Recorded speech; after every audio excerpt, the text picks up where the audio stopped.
Hello guys, நம்ம இன்றைக்கி என்ன பார்க்க போகிறோம்னா எஸ்பிஓட லேட்டஸ்ட் அப்டேட். இதில் இன்றைக்கி சங்கர் சார் என்ன சொல்லியிருக்கிறாருன்னா, அதாவது ஐடி பிளாக் ஆயிடுச்சுன்னு இருக்கிறவங்களுக்கும், எனக்கு வந்து இது மாதிரி அக்செப்ட் ரிஜெக்ட் இதெல்லாம் பண்ணணுன்னு தெரியாத இருக்கிறவங்களுக்கும், நான் ஒன்றும் பண்ணலை என் ஐடி பிளாக் ஆயிடுச்சு அப்படின்னு இருக்கிறவங்களும் இமெயில் போட்டால் ஐடி ரெக்கவர் பண்ணிக்கலாம்.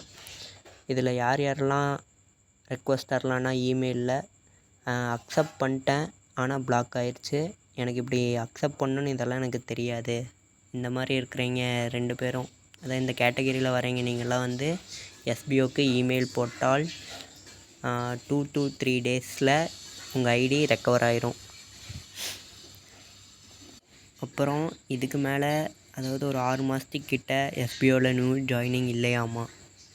நியூ ஜாயினிங் மறுபடியுமே ஒரு 6 மாதம் கழிச்சு, இல்லாட்டி ஒரு 1 to 2 இயர்ஸ்க்கு அப்புறம் தான் வந்து நியூ ஜாயினிங் தர மாதிரி சொல்லியிருக்காங்க. அதுக்கப்புறம் இந்த ப்ராப்ளம் இருக்கீங்க வந்து அவங்களோட ரெஜிஸ்டர்டு எஸ்பிஓ இமெயில் இருந்து தான் எஸ்பிஓக்கு இமெயில் சென்ட் பண்ணணும். அப்போ தான் அவங்க வந்து செக் பண்ணி வெரிஃபை பண்ணி நமக்கு வந்து அன்பிளாக் பண்ணி தருவாங்க.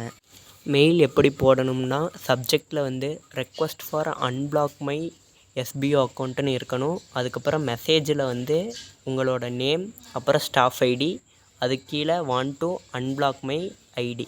இதுதான் வந்து இமெயிலில் இருக்கக்கூடிய கண்டென்ட்ஸ். நீங்கள் எந்த இமெயிலுக்கு சென்ட் பண்ணணுன்னா sbotvm@gmail.com. மெயினாக உங்கள் ரிஜிஸ்டர்டு எஸ்பிஓ இமெயிலேருந்து சென்ட் பண்ணணும். மேக்ஸிமம் 3 டேஸில் உங்களுக்கு அன்பிளாக் ஆயிரும் உங்கள் பிளாக் ஆன அக்கௌண்ட்.